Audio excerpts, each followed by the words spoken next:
The show has not been sponsored by anyone yet, but I have been asked to make this announcement as a white guy to make things sound more official.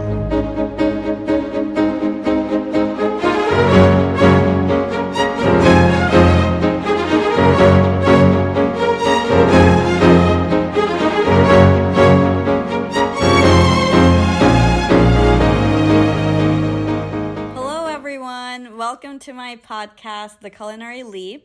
Today is a very special episode because for the first time I have a guest here today with me. It's my friend Abril. We've been friends for 10 years now. I will introduce her in a bit, but I would love her to say hello first. Hi everyone, my name is Abril and I was born in Mexico City, but I grew up in Querétaro, which is another state in Mexico, and I've been living in the Bay Area since 2012. 2012. So you've been here longer than I have. So you're very familiar with the food scene around here. And Abril and I go out to eat a lot together, so that's always a fun experience. He's taken me to the most authentic Mexican places over here too. So today we're just going to be talking about a bunch of different things that we find maybe similarities between Mexican food and Bangladeshi food. Abril, you've been in one of my tasting menus too, so I really wanted to hear from you what you thought about that. Were there any favorites, anything I could be doing better from a guest experience? And don't worry about my feelings. Right. Just be honest. How did you feel? I felt really happy to be part of this tasting experience because, first of all, Bangladeshi food is not very common in the Bay Area. So Absolutely. The fact that I got invited to this event, I felt really grateful for the opportunity. And also for me, it was like an adventure in terms of flavors and in terms of cuisine, and very exotic in a way. Yeah, very exotic. So, nice. Yes, I mean, I like almost everything. I tried the cauliflower 2 ways. Uh-huh. I think it was great to start with. And also, I tried the truffle butter pulao, which was really absolutely delicious. And it was like rice flavor with truffle butter, and I couldn't stop eating because There wasn't enough, right? I It remember wasn't enough. people were asking for more, and I didn't cook enough for everyone, right. And then, unfortunately. don't get me wrong, but I think it had like a chili, one little Yes, tiny chili. of or course, something, yes. that you said like, be careful, don't Yeah. eat those. Yeah, so those are like Thai chili peppers that we use in almost everything. And when you bite into them, they're definitely very hot for most people here. So I always warn my guests that if you like spicy, bite into it. If not, it's just there for the flavor. So we keep it whole in the rice. So I'm glad you noticed that because I know you've been in some of my other dinners and, you bit into one and it was super, super spicy, right? And then that also, like, to make it more interesting, it reminded me of rice, how they cook it in Mexico. The rice, they have like red rice or green rice, and they actually, like moms or the cooks, they put chili Yeah. on the rice to add flavor. Now, it's not as spicy, the ones from Bangladesh, but they still they still add a lot of flavor. So that was something in common Oh, nice. that we have in our cultures, I guess. Can I ask you what kind of chilies they put in the rice? I'm not sure exactly, but I think it's like poblano peppers. Okay. Because I do find myself finding those similarities in the chili flavors. In terms of birria tacos, for example, I'll tell you, when I started looking into the similarities into like the dark smoky chilies, like chipotle, right? Right. So we also have Kashmiri chili, and we use that in some curries. So when I made the birria taco curry, I actually put the dry chili that we use, and it had similar smoky flavors. So when you dry these, like, I think that's another thing in common, that there's a lot of dried chili in Mexican food, which is used in something like birria taco, which we also use, like Kashmiri dried chili, to put in our food. So that's another similarity. So yes, when I try your rice, I absolutely love it. And Yes. also it reminded me of Mexican rice with like, and then they can do it with jalapeno, like serrano pepper, or sometimes it can be with guajillo chili, dry chili, or ancho chili. So Nice. all these chilies can be used for rice. So that absolutely Amazing. reminded me of, well, eating rice, like Mexican Yes. rice. So, but Nice. it was a different flavor, which was very Love that. interesting. Love that. Also try the eggplants.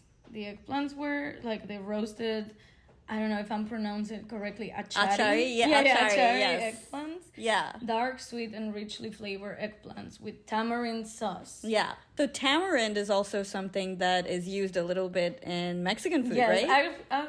actually we drink tamarind water. Yes. So some of the common waters to drinks are like Jamaica water or tamarind water. Those are like the fresh water. Yeah, and there's also a drink in Bangladesh that's a tamarind juice too. Nice. So there are similarities. Like when I visited you in Querétaro in Mexico, where you grew up, I remember those little stores we went to, and you had that mango chili, but it had like some tamarind flavors to it as well.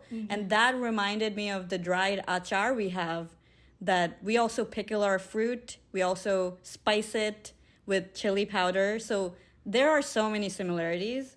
Between any two cuisines, you'll always find commonalities. And especially since you're my friend, I'm in California. Mexican food is so big in this area that it's really made me think about the commonalities between the two. So glad you enjoyed it. Did you have anything that could be better, or anything that maybe I should think about? Everything was good. Like I really love the experience, as I said. I just think like something that can be considered for people that are new to this experience is like go with an open mindset of for example, like what a tasting experience is, because some people are like not go there like super hungry, you're starving, Right, you will or, starve. like, exactly. Like no what I'm saying, because you're actually getting like a taste, and just making that like very clear to people that are going that you're like getting like a taste, you know what I mean? Like Yeah. it's not like a huge dinner where like if you're super hungry you're gonna be starving and then you go there. No, it's more like you wanna like experience each flavor and be able to like determine like is this a dish I want to try it at a restaurant, or like how do I like this new flavor? Is it too strong for me, or is it too spicy, or is it too exotic? Because you're actually there for as I said, like it's a taste of it, how you feel after you eat it and all that. Yeah. And also, like, if you were going to a restaurant, is that a dish that you will order at a restaurant? And then being honest. That's the whole point. Right? If you want a bigger version in the future, you can always, like, ask you, like, hey, Taz, do you think you can cook this for me, for my family, for this event? Like a larger I really portion. like this larger portion. Yeah. Yeah, so that's actually a good point, because I did get licensed at my home to order food, so I can deliver or pick up. So yeah, if someone likes something, they can definitely order so much more of it ahead of time for an event or for themselves for dinner. So that's something I'm glad you mentioned. So now, looking forward, I definitely want to do a tasting menu that maybe combines some of those Mexican-inspired flavor with the Bangladeshi flavors we talked about. So do you think there are some things that I could really hone in on? The similarities, maybe? Yes, I think, well, what I'm saying right now is like trying to find a way to mix flavors, because at the end fusions work. Like fusions work in the sense like we're all like in an international setting, especially in the Bay Area, with a lot of cultures and people from different places. Yeah. So fusions now, they are like really important because they can also like attractive. Like I've never heard of a fusion of Mexican-Bangladeshi. Like, Right. honestly, myself, I've never heard of that. Same. And people like to be adventurous, and people are always like craving for the new. Yes. And then something different, no? And as I said, if I had to combine something, I do think the Bangladeshi food itself, like the Bangladeshi food itself has a lot of like spiciness or like species or a lot of flavor. So, and Mexican food has a lot of flavor, but it's not the spicy food that I will add.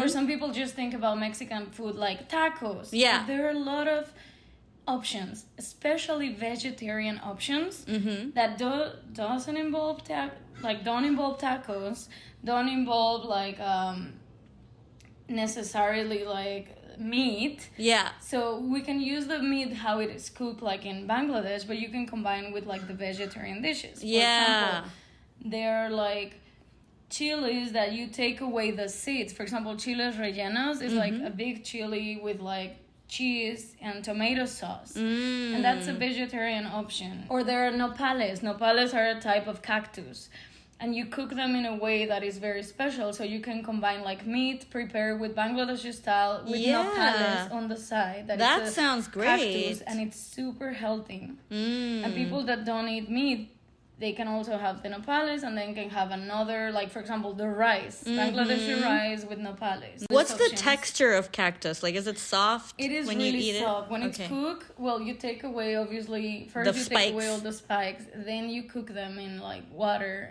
like then they become really soft, really chewy and juicy, and they are super nutritious.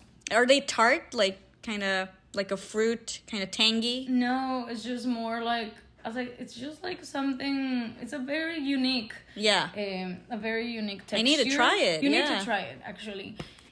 Some people will, like, they have never tried them before. It might be like even weird. Once you know all the benefits for your health, then you're like more willing to try. Yes. And as I said, like nopales is a great option. Chiles rellenos is another vegetarian option. What about that dish we had at Mexican Independence Day in Fremont, where it was a white, red, green dish with pomegranates? Those were chiles en nogada.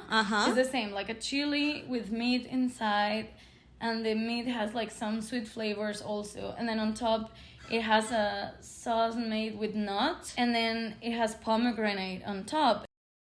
Like Mexican Independence Day. Yeah, and that was one of my most favorite dishes I've had, like the chiles en Mexican. nogada. Yes. And that reminds me, like, you know, the nutty sauce, it's something we use in our chicken, like the roast chicken. So I can see like a korma chicken stuffed inside a chili and then served that way with pomegranates. I think that would be a delicious combination or fusion dish too. Right. Or simply like this, like you add tamarind water that they have in Mexico, and then you have like served the dinner, like Bangladeshi dinner.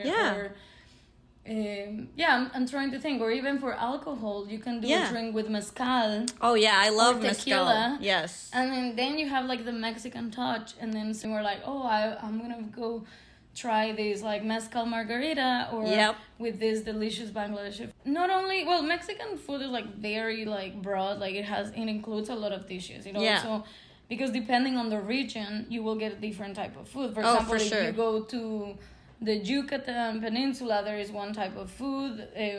They have their soups. Yeah. Like the lime soup in Merida. And I remember when I did visit you in Querétaro, we didn't have a lot of tacos, right? We only had tacos once, but you were like, this place is not known for tacos, which again is a misconception from the outside world that's all Americans know, or most of what Americans know about Mexican food. But then we had so many different things that weren't tacos. Exactly. So if you are trying for this is coming up, and I think I'm more than happy to help you organize. Yay! Like one dinner when we have a fusion of Bangladeshi Mexican tasting menu. Yes. And we can like brainstorm more of what dishes to bring. Yeah. And also like try to avoid this misconception of like Mexican food is represent that tacos, too. Exactly. And Bangladeshi food can also be combined with other foods, and it's very inclusive and very delicious, and it can be like well combined with other food. Absolutely. Well, thanks so much, Abril, for this wonderful conversation, and I look forward to working with you for one of our tasting menus together. And thanks for sharing your experience as well. Hope to have you soon again. Thank you, my pleasure. And yes, hope to see a lot of you in our Mexican-Bangladeshi tasting dinner. Absolutely. Well, thanks everyone for listening. If you haven't already signed up to one of my tasting menus, the next 3 dates are out. So look forward to seeing you all and speaking to you again very soon.